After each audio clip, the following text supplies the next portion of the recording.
Hello students, my name is Amresh Singh, and as part of the course ME 515 Manufacturing Laboratory, I would like to demonstrate to you this 3-axis vertical milling machine. This 3-axis vertical milling machine is by a company called as Tormac, and the model of this VMC vertical milling machine is PCNC 1100. This vertical milling machine has 3 axes. We have also added a 4th axis here. The 4th axis comes as an accessory. It's not standard with the purchase. So there are 3 axes. The Z axis contains the spindle, and inside the Z axis we have the provisions for mounting the different types of tools, different types of end mill cutters. This is the vise that we use. The vise is used to hold the stock or the workpiece. So today we are going to demonstrate the machine using this wooden workpiece, and we are going to carve something out of this using the G code that we generated in PowerMill. If you look at the spindle can be opened, and the spindle is driven with the help of a belt and a pulley system. And you can see that there are 2 pulleys. There are 2 pulleys here. These 2 pulleys have actually different speed ranges. The lower speed pulley has a speed range from 250 to 5000 RPM, and the high speed pulley has a speed range of 250 to 5000 RPM, and the low speed has a speed range of 100 to 2000 RPM. And we have this belt. The belt can be loosened, and then you can select the appropriate pulley depending upon your speed. What speed do you need? You can select these 2. You have these 2 pulleys. So now we are going to close this. So that is all about the spindle. Now I'd like to show you the control panel of this machine. The control panel houses all the electronics of this machine. To get to this control panel, I will simply move this.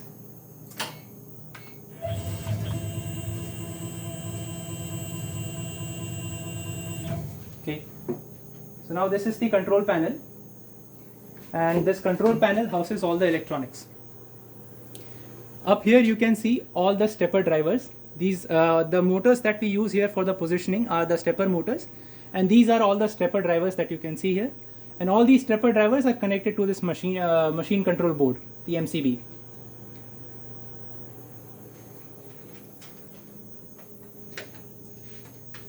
We're going to close this. I think it is not closed. So now I will tell you how to switch on this machine. This machine already has the electrical power to it. To switch it on, we will simply turn this key from 0 to 1, and then we will check whether the emergency switch is disengaged or not. To check that, you simply rotate it clockwise.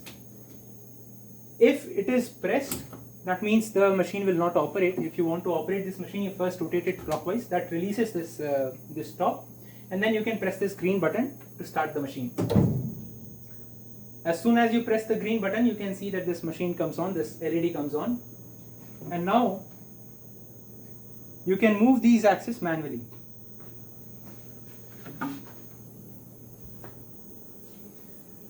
Okay, so now I would like to show you that how we can use this, operate this machine in jog mode or in the manual mode.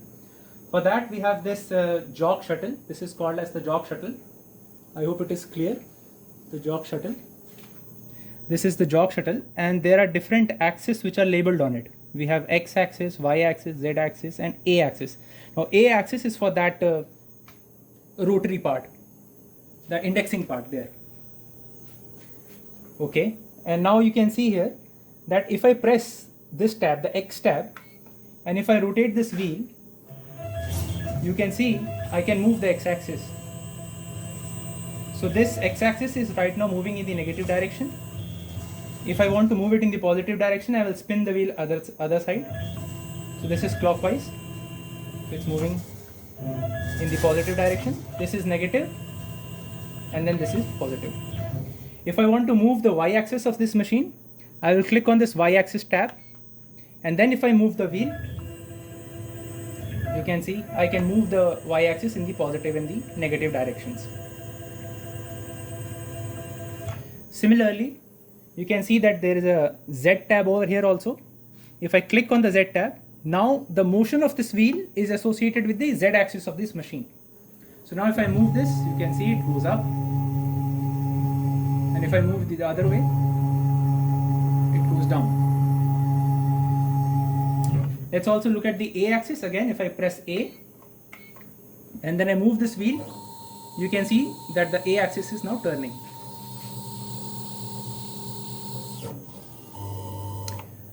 One thing that I would like to demonstrate is that if I press the Z axis, depending upon how much is the input from my hand, the movement of the speed of the movement of the Z axis can be controlled.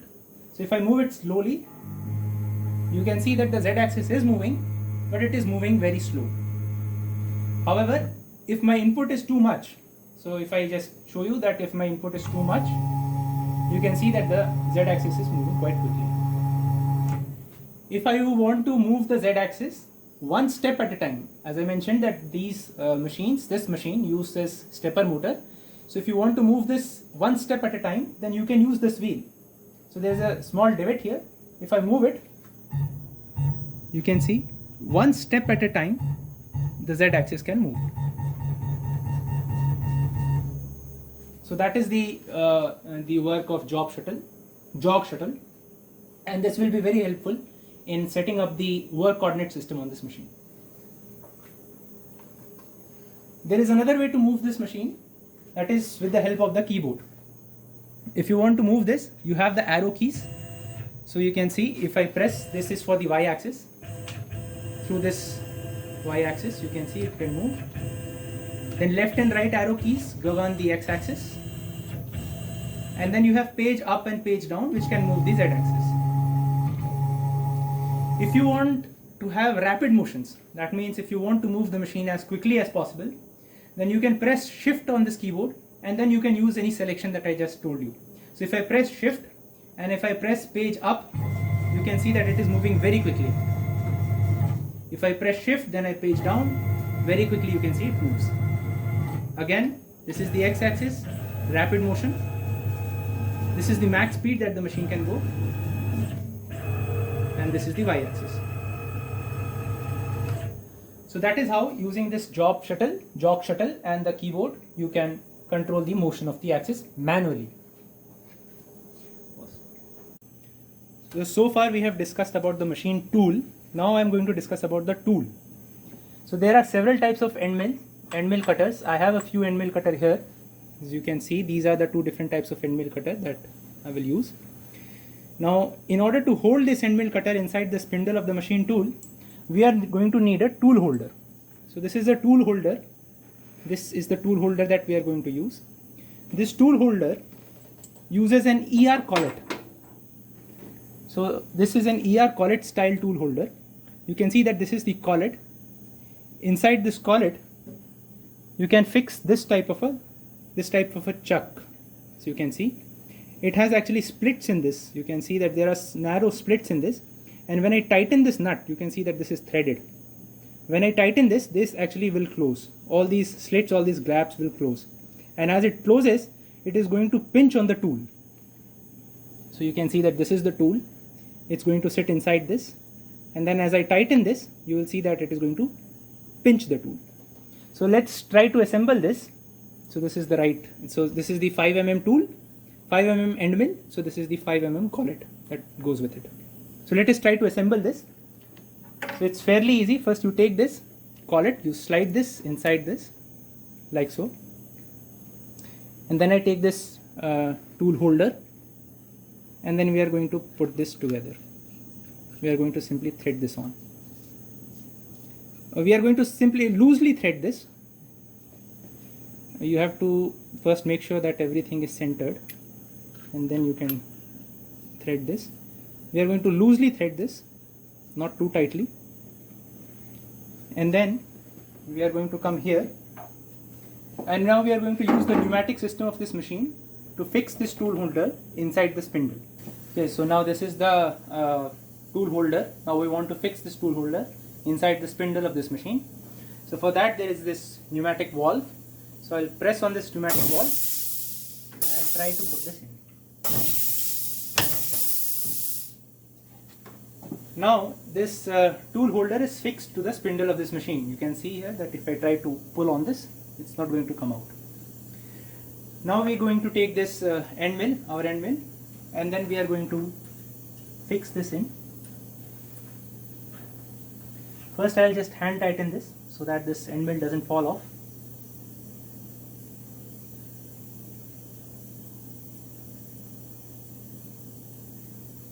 Because this is a very tiny end mill, so I'm keeping the overhang very low. Now we are going to take these two wrenches and then we are going to tightly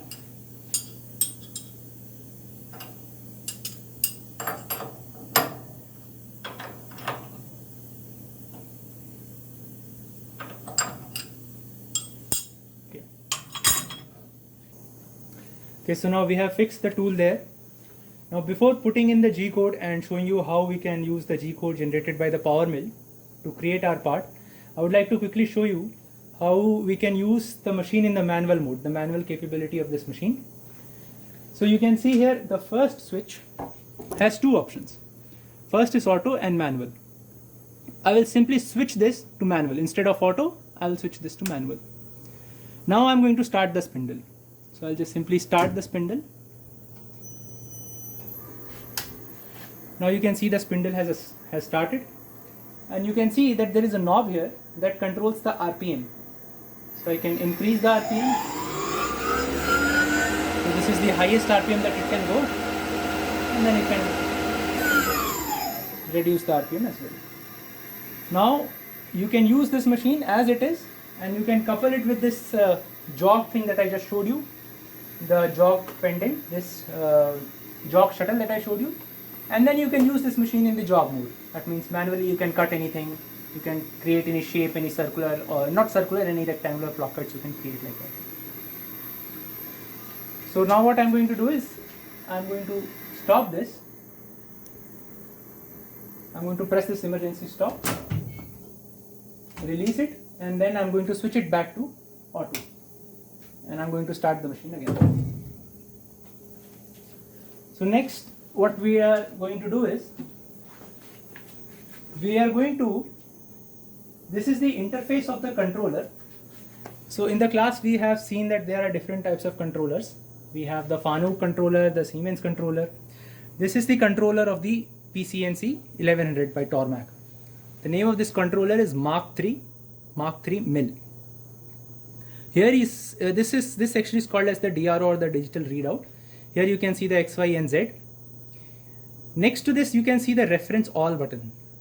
If I click on this reference all button, you will see that all the axes except for the fourth axis, all the axes will move and they will home themselves. That means every axis will hit its limit position, hit its limit switch, and it will come to its extreme ends.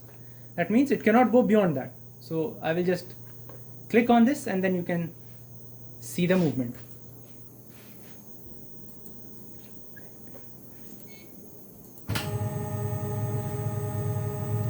That is the Z axis. This is the Y axis.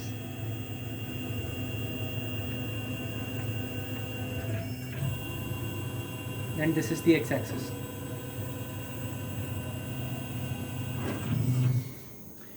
At this configuration, you can have an idea as to what is the machining volume. How much of the material can be machined? What volume of the material can be machined? At this configuration you can have this idea. So now this is the machine coordinate system, that is the X, Y and Z all at its 0, 0, 0 location. Now we are going to take our workpiece. It's the workpiece. So this is our workpiece, wooden workpiece. We are going to use this workpiece. We are using wooden workpiece so that we don't have to worry too much about the speeds and feeds. Otherwise you will have to check the machinist manual to get the speeds and feeds for different materials, stainless steel, aluminium. So this is the wood, and what we are going to do is, I am going to take this wood, this raw stock, and I am going to fix it in the vise. So let's do that. Now before, if you look here, if I place this workpiece on the vise, this workpiece sits slightly lower than the jaws of the vise. If you start machining in this configuration, there is a slight chance of collision. So the tool might strike the jaw plates of this vise. So what is always recommended is that if you have this kind of a flat surface, you can raise this workpiece by putting in these are called as parallels. So these are flat surfaces which are parallel to this machining bed. So I will take this, I'll place one over here on this end, and then this other one I will place it over here. Now if I keep my workpiece, you can see that it slits slightly above, and then you also have some material to clamp this, to fix this in the vise. So I'll just put this in, and using the wrench from the tool tray, this is called as the tool tray, I will try to tighten this.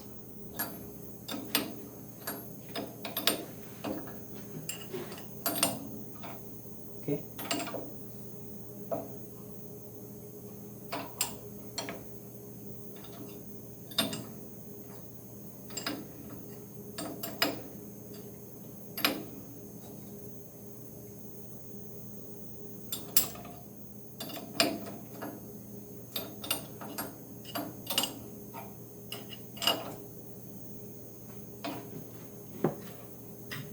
So now this workpiece is inside the jaws of this vise, and it's very safe. You can see it's very rigid, and now it is fit for machining. Now as I said that this is the machine coordinate system. The machine is at its XYZ 0. We want to have a work coordinate system that is corresponding to this workpiece. I want to have the X, Y and Z 0 at this end. You might know that in power mill, that's how we, there are several ways to select the work plane. One way is to select the edges. So what I want is the X, Y and Z 0 to be at this corner. So how to do that? There are several ways. Very easy way will be to use a probe, but we don't have a probe, so there is another way. What we are going to do is, we are going to take a piece of paper. So this is a piece of paper, and the thickness of this paper we know is about 0.05 mm. 0.05 mm. Now I am going to bring this tool down, and I'll try to contact this edge of this workpiece. So again I am going to use the jog handles. You already know about the jog handles. Okay, so now this is our workpiece. We have fixed this workpiece in the vise, and now we intend to find out the origin of the work coordinate system. That means we want to have 0, 0, 0, that is the origin at this corner of the workpiece. That is this corner of the workpiece. So to do that, I have already mentioned about the paper technique that we are going to use. So I am going to use this jog shuttle and bring the Z axis down.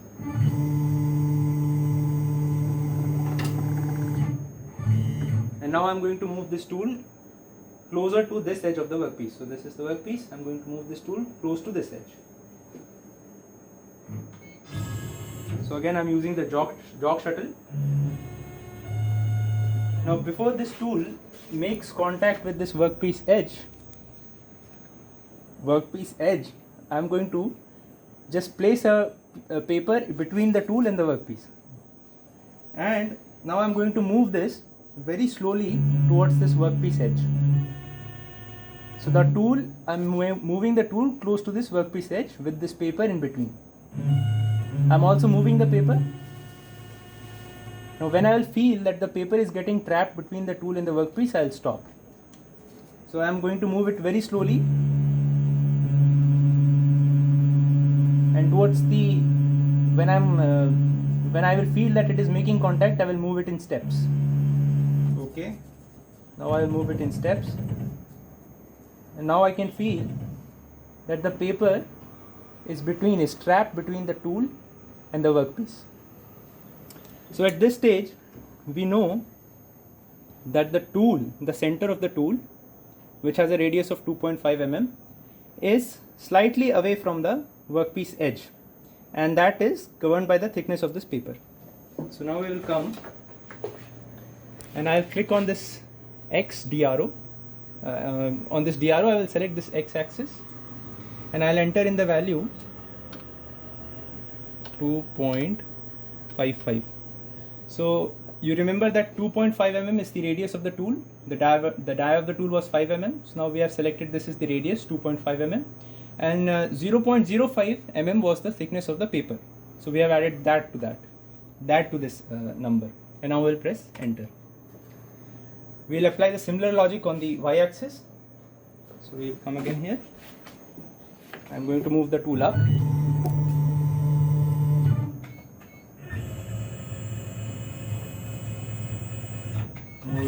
x-axis.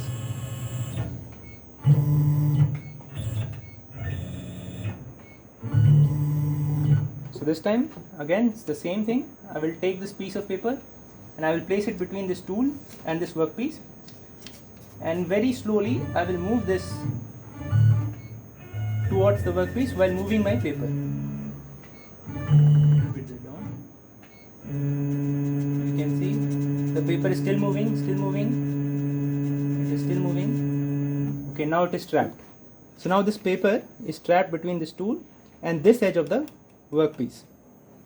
So again we will come to this DRO and then we will type in here negative 2.55 and then we'll press enter.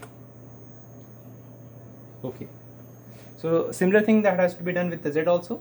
So let's come over here, move this tool up. Now I'm going to move it on the face, and now I'm going to move this tool down.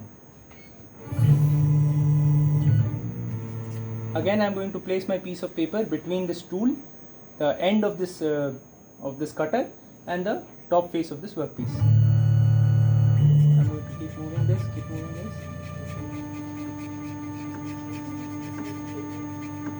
Okay, so now this paper is again trapped between the tool and the workpiece. I cannot move it anymore, so I am sure that this tool, the end of this tool, is 0.05 mm above this workpiece surface. So I'll select this Z and I'll type 0.05 and then I'll place enter.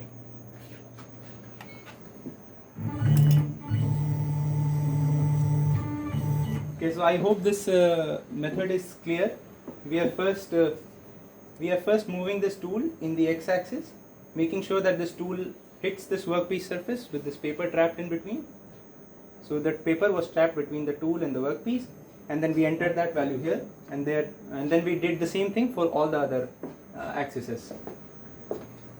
One simple check that we can do is we can go to this MDI mode and then we can type in here x0, y0 and z0. When I will press enter, you will see that the tool should come to this corner of the workpiece. So I'll press enter. You can see that the bed is now moving and the z-axis is also moving. All these are moving simultaneously. And now you can very clearly see that the center of this tool, this 5 mm end mill, the center of this tool is at the corner of the workpiece, and this is the corner that we selected as the origin in the power mill also. So now this machine knows where this workpiece is in its machining space, in its machining envelope. So now we are fit to load the G code inside our controller and start machining. So now that we have confidence that we have zeroed out all the axes correctly, we can now load in our G code. So first I will minimize this and I will show you. This was the G code that we generated using the software Power Mill. You can open this with Notepad and you can see that this is the G code that we generated. Now we had to modify this G code slightly so that it fits the requirement of the Mach3, which is the controller which is we are using. So now we are going to simply load this ME515C into our controller. So for that we will go to Open G code. We'll go to navigate to where we have saved it. So I'll go to desktop.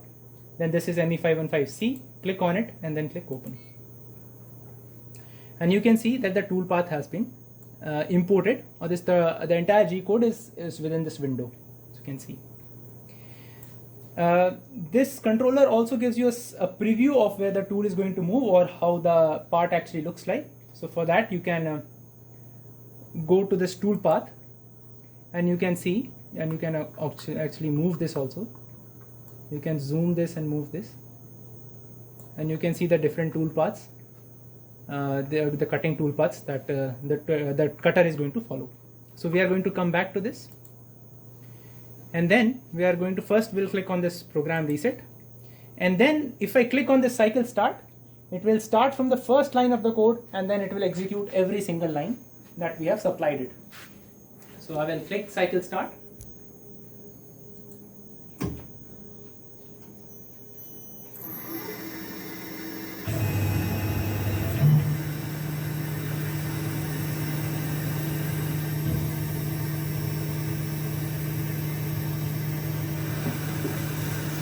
And now you can see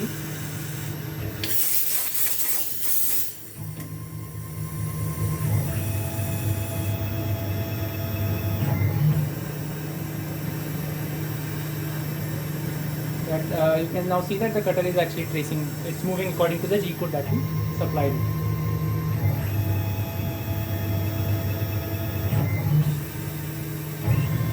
I will also show you the part that we have used in PowerMill, and I will put a short video of that also.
Okay, so students, after 45 minutes of machining time, the job is now finished. Now I'm going to remove this from the vise.